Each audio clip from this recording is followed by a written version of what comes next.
फिर आपका स्वागत है न्यूज 24/7 पर। मैं हूं आपके साथ निशा नामदेव। आइए रुक करते इस वक्त की बड़ी खबर की ओर। सीएम डॉक्टर मोहन यादव का बयान। मध्य प्रदेश के मुख्यमंत्री डॉक्टर मोहन यादव जी ने एक महत्वपूर्ण बयान दिया है। उन्होंने कहा कि सेनाओं ने जो पराक्रम दिखाया हो वो अद्भुत था। उन्होंने पीएम और केंद्र सरकार को बधाई दी और कहा कि इस युद्ध में हमने बेटियों के सिंदूर का बदला लिया। उन्होंने कहा कि भारत की साख निरंतर आगे बढ़ रही है। सीएम डॉक्टर मोहन यादव जी ने विजय शाह पर भी बयान दिया है। उन्होंने कहा कि न्यायालय ने जो आदेश दिया उसका पालन किया जाएगा। उन्होंने कहा कि जो न्यायालय बोलेगा वो करेंगे। उन्होंने कांग्रेस पर भी निशाना साधा और कहा कि कांग्रेस को बोलने का अधिकार नहीं है। उन्होंने पूछा कि उन्होंने सिद्धारमैया से क्यों नहीं इस्तीफा लिया। देश के दुश्मनों के लिए भारतीय सेनाओं के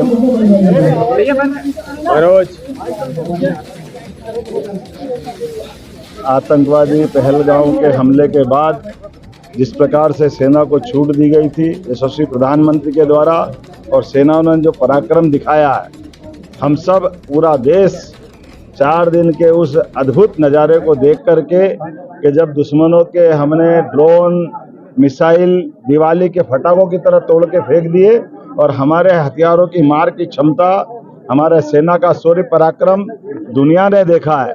मेरी अपनी ओर से यशस्वी प्रधानमंत्री को, हमारी सरकार को बहुत बहुत बधाई। और जिस प्रकार से पूरा देश ने एकजुटता के साथ ये पूरे एक तरह से पाकिस्तान का अघोषित आक्रमण था उसका बदला लिया, मैं बधाई देना चाहता हूं और उम्मीद करता हूं कि अब जिस प्रकार से बदलते दौर में सिंदूर के माध्यम से हमने अपनी बेटियों के सिंदूर का बदला भी लिया और सिंदूर के माध्यम से एक नई हमारी रणनीतिक कौशल दुनिया ने देखा है।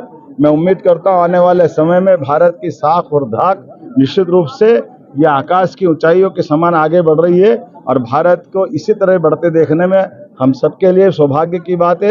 मैं आज तिरंगा यात्रा में पधारे हमारे प्रभारी माननीय महेंद्र सिंह जी, हमारे यशस्वी अध्यक्ष माननीय वीडी शर्मा जी, माननीय सांसद खजुराहो, हमारे माननीय मंत्री विश्वास सारंग जी, माननीय सांसद आलोक जी, हमारे माननीय विधायक माननीय रामेश्वर जी, इस अवसर पर सारे के सारे नेताओं को बधाई देना चाहता हूं। सारे धर्मगुरु, सारे सेना के पूर्व अधिकारी और पूरे भोपाल ने आकर के जो एकजुटता दिखाई है, इसी की बात की आवश्यकता है। मैं उम्मीद करता हूं ये क्रम हमारा जारी रहेगा और पूरा देश उत्सव में डूबा हुआ है। इस तिरंगा यात्रा के माध्यम से हमने संदेश देने का प्रयास किया कि हर स्थिति में हमारी मध्य प्रदेश सरकार सन्नद्ध है भारत सरकार के साथ और पूरा देश आंदोलित है। अगर हमारे दुश्मनों ने नापाक हरकत करने का प्रयास किया उनको इससे ज्यादा कड़ा जवाब मिलेगा।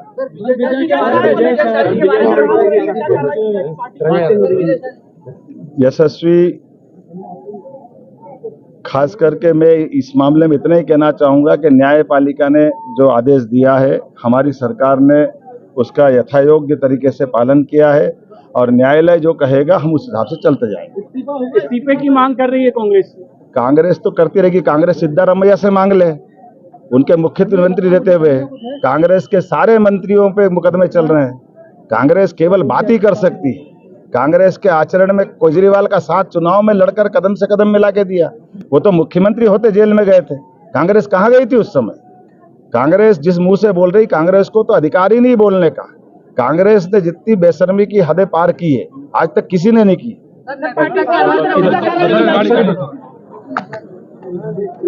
हो गया भाई।